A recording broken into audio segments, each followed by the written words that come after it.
The morning sun filtered through the tall windows of Peter's Malasaña apartment, casting long shadows across the worn tile floors. He had barely slept, his mind consumed by the mysterious envelope and the cryptic message about meeting at Café Central. Thursday had arrived, but something felt different about Madrid this morning. The city seemed to be holding its breath, waiting for something to unfold. Peter dressed carefully, choosing a simple black shirt and dark jeans. If this meeting was connected to his past life in Chicago, he wanted to project confidence while remaining inconspicuous. The encrypted hard drives in his luggage seemed to weigh heavier on his conscience as he prepared for what could be a confrontation with his former world. At precisely 8 p.m., Peter arrived at Café Central, one of Madrid's most iconic establishments in the Huertas neighborhood. The café buzzed with its usual evening crowd, intellectuals discussing literature over cortados, couples sharing intimate conversations, and tourists soaking in the authentic Spanish atmosphere. The ornate interior, with its marble columns and vintage mirrors, created the perfect backdrop for clandestine meetings. But she wasn't there. Peter ordered a café con leche and positioned himself at a corner table with clear views of both entrances. He waited and waited. Other patrons came and went. The evening crowd gradually thinned, but the mysterious woman never appeared. By 10 p.m., it became clear that whatever game was being played, this wasn't part of it. Frustrated and confused, Peter walked back through Madrid's narrow streets toward Malasaña. The photograph in the envelope had shown her clearly at this very café. Why arrange a meeting she had no intention of keeping? Unless, he realized with growing unease, the meeting had never been about a face-to-face encounter at all. Peter woke the next morning with a new determination. If the woman wouldn't come to him, he would find her himself. Madrid was large, but the expatriate and digital nomad community was relatively small.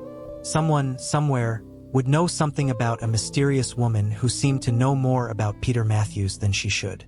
His first stop would be the local markets, places where locals gathered, where information flowed as freely as morning coffee, and where a newcomer asking the right questions might learn the wrong answers.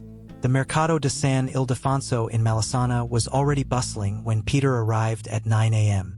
The converted market hall buzzed with activity as vendors set up their stalls selling everything from fresh produce to handmade crafts. The aroma of fresh bread mixed with strong Spanish coffee and the chatter of vendors calling out their morning specials. Peter bought a cortadou from a small stand and began wandering through the market, observing the rhythms of local life. Elderly women examined tomatoes with the expertise of lifelong cooks. Young professionals grabbed quick breakfasts before heading to offices. Artists and students lingered over coffee, discussing projects and dreams. It felt authentic in a way that his sterile Chicago existence never had. Here, commerce was personal, relationships mattered, and everyone seemed to know their neighbors. Peter found himself envying the easy camaraderie he witnessed between vendors and regular customers. At a stall selling vintage books and curiosities, he paused to examine a collection of old Madrid guidebooks. The vendor, a woman in her 60s with silver hair and intelligent eyes, looked up from arranging a display of antique jewelry. "You're American," she observed in accented English, not asking but stating a fact. "Yes, just arrived this week," Peter replied, surprised by her directness. "And you're looking for someone?" she continued, her gaze studying his face with unsettling perception. Peter's pulse quickened. "What makes you say that?" The woman smiled mysteriously. "Americans who come to neighborhood markets instead of tourist attractions are usually running from something or searching for someone. You have the look of a searcher." Before Peter could respond, she reached under her counter and produced a small wooden box, ornately carved with symbols he didn't recognize. "Elena Castillo," she introduced herself, extending a weathered hand. "And you must be Peter Matthews." The sound of his name sent a chill down Peter's spine. "How do you?" "She said you would come," Elena interrupted, placing the wooden box on the counter between them. "She said you would have questions that only this could answer." Peter stared at the box, his mind racing. The woman from the airport had been here, had spoken with Elena, had left instructions. How many steps ahead was she in whatever game they were playing? "When did she come?" Peter asked, his voice barely above a whisper. 3 days ago, Elena replied, watching Peter's reaction carefully. Before you arrived in Madrid.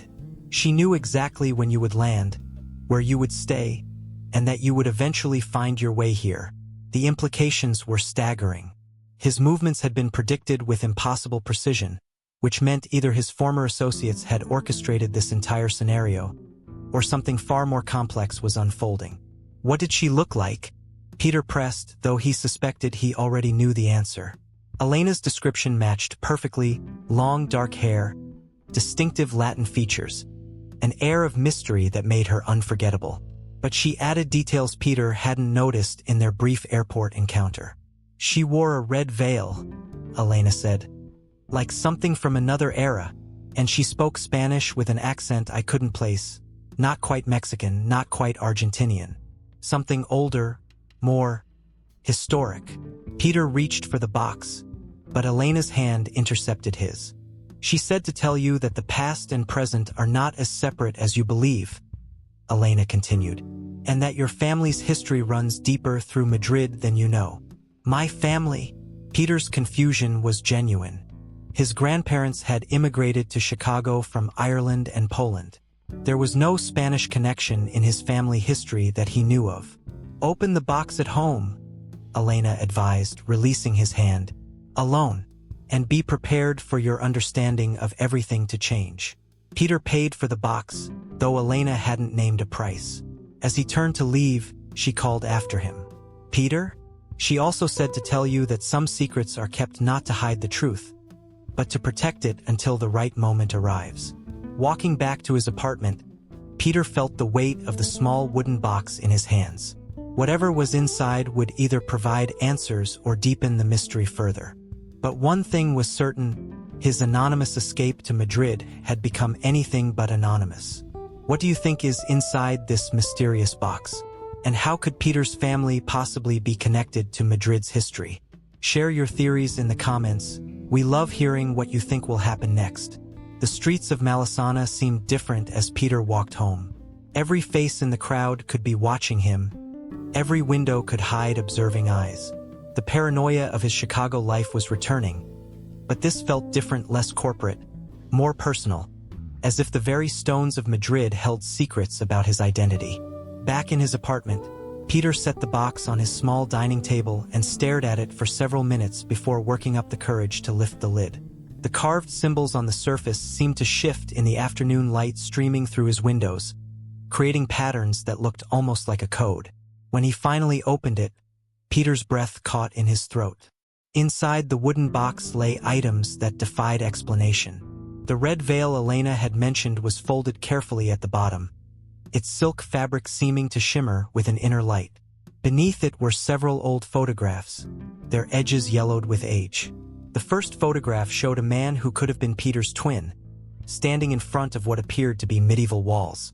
The clothing suggested the image was taken in the 1940s, but the resemblance was so striking that Peter initially thought he was looking at a doctored modern photo of himself. The second photograph showed the same man with a woman wearing an identical red veil to the one in the box.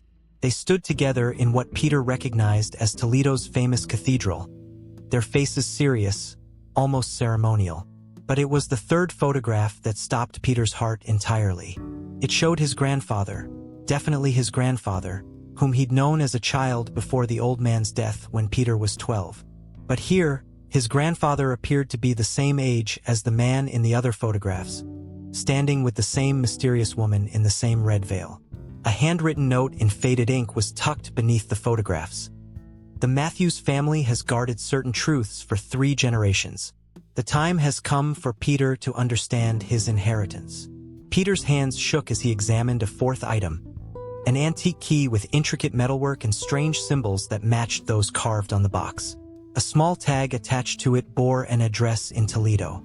The final item was a map of Toledo's old city, with several locations marked in red ink. One marking indicated the cathedral where the photographs had been taken. Another marked what appeared to be a section of the ancient city walls. A third pointed to a building in the Jewish quarter with a notation, Casa de los Secretos, House of Secrets. Peter sat back in his chair, trying to process what he was seeing. His grandfather had never mentioned Spain, never spoken of any connection to Madrid or Toledo. The old man had been a quiet bookkeeper who spent his retirement tending a small garden behind his Chicago bungalow. The idea that he had been involved in some multi-generational conspiracy seemed impossible.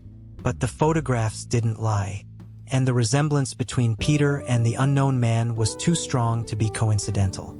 As evening fell over Madrid, Peter found himself standing on his balcony, looking out over the narrow streets of Malasaña with new eyes. How long had his family been connected to this city? What secrets had been passed down through generations? And why was he only learning about it now? His phone buzzed with a text from the same unknown Spanish number as before. Now you begin to understand. Toledo holds the answers you seek. The woman you're looking for will find you when you're ready. This time, Peter didn't turn off his phone. Instead, he typed back, "Who are you? What do you want from me?" The response came immediately. "We want nothing from you, Peter Matthews. We want everything for you. Your birthright awaits in Toledo's ancient walls." Despite the cryptic messages and mysterious revelations, Peter wasn't ready to abandon his search for the woman from the airport. If she held the key to understanding his family's connection to Spain, he needed to find her before making any trips to Toledo. The next morning, Peter began a systematic search of Madrid's cafes, markets, and gathering places where expatriates and travelers congregated. He showed Elena's description to baristas, asked subtle questions of other vendors, and searched faces in crowds with growing desperation. At a small cafe near Retiro Park, a young Spanish woman named Carmen remembered seeing someone matching the description. "She came here several times last week," Carmen recalled, refilling Peter's courte-du. "Always alone, always reading old books. She spoke to me in Spanish, but her accent, it was strange, like she learned the language long ago and hadn't used it in years." "Did she say anything about where she was staying?" Peter pressed. Carmen shook her head. "But she always paid with very old coins. Not euros, not even pesetas. Ancient coins that looked like they belonged in a museum." The details sent another chill through Peter, who carried medieval currency in modern Madrid. At the Mercado de San Miguel, a flower vendor claimed to have sold the woman white roses every morning for a week. Always exactly 7 roses. Always at precisely 9 a.m. "She said they were for remembering," the vendor explained. "I asked what she was remembering, and she said promises made to the dead." Each clue made the mystery deeper rather than clearer. The woman seemed to exist at the edges of the normal world, appearing and disappearing like a figure from another time. By afternoon, Peter's search had led him through dozens of establishments across Madrid, but the woman remained elusive. It was as if she had vanished into the city's ancient stones, leaving behind only traces and whispers. Frustrated, Peter returned to Café Central where their failed meeting had been scheduled. The afternoon crowd was different from the evening regulars, more tourists, fewer locals, a different energy entirely. He was about to leave when the bartender, a middle-aged man with knowing eyes, approached him.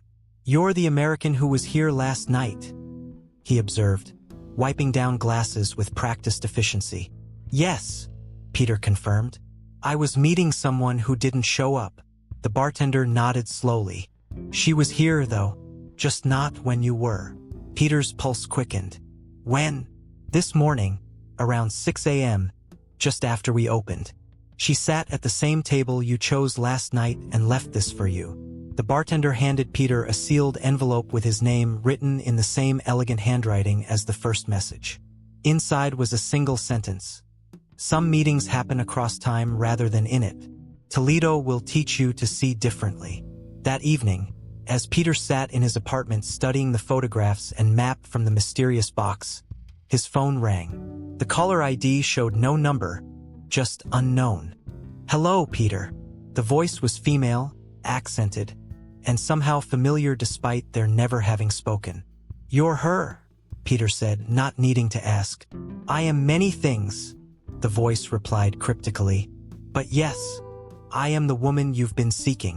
Why didn't you come to the cafe?" "Because you weren't ready for that conversation yet.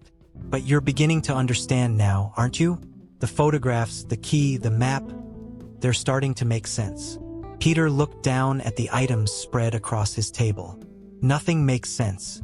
My grandfather never mentioned Spain. My family has no connection to this place. Your family has the deepest possible connection to this place, the woman corrected. But certain truths were hidden to protect them. To protect you. Protect me from what? There was a long pause before she answered. From understanding your true purpose before you were ready to fulfill it. And I'm ready now? Toledo will tell us that. The walls there have witnessed your family's story for centuries. They hold memories that photographs and documents cannot capture. Peter felt a mixture of fear and anticipation. Will you be in Toledo? I will be where I need to be when I need to be there, she replied. But Peter, be careful who you trust. Not everyone who knows your story wishes you well. Some secrets have powerful guardians who prefer them to remain buried. The line went dead, leaving Peter alone with more questions than answers. That night, Peter packed a small bag for Toledo. The ancient city was only an hour from Madrid by train, but he sensed he was embarking on a much longer journey, one that would take him through decades of family history and perhaps centuries of Spanish secrets. As he prepared for sleep, Peter noticed something that made his blood run cold. The red veil from the box was no longer where he had left it. He searched his apartment frantically, but it was nowhere to be found. All the windows were locked. The door showed no signs of forced entry, yet somehow the veil had vanished. On his pillow, he found a single white rose, one of 7, just like the woman had bought at the market each morning. A note was attached. Some gifts must be earned. Toledo will test whether you are worthy of your inheritance. Peter lay awake most of the night, staring at the ceiling and wondering what he would find in Toledo's ancient walls. His escape from Chicago's corporate espionage world had led him not to freedom, but to a mystery that seemed to stretch back through generations of his family. Outside his window, Madrid slept peacefully, unaware that one of its temporary residents was about to discover that some family legacies are written in stone and blood, and that the past never truly dies. It simply waits for the right moment to reclaim its inheritors. Thank you for staying with us through this incredible revelation. Can you believe the connection between Peter's family and Spain goes back generations? What do you think Peter will discover in Toledo's medieval walls?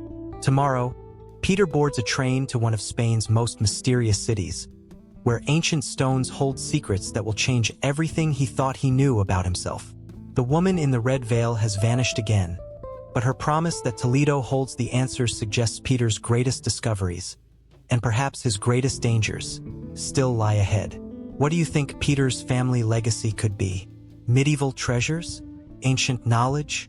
Or something even more mysterious hidden in Toledo's legendary walls? Share your theories in the comments below. Don't miss the next episode where Peter travels to the ancient city of Toledo and begins to uncover secrets that have been hidden for centuries. In Whispers of Toledo's Ancient Walls, our protagonist will explore medieval streets that hold memories of his ancestors and encounter a new traveling companion who may be friend or foe. Subscribe and hit the notification bell so you never miss a moment of Peter's incredible journey into his own mysterious past. The greatest revelations are still to come, and you won't want to miss what Toledo's ancient walls are about to whisper to our intrepid traveler.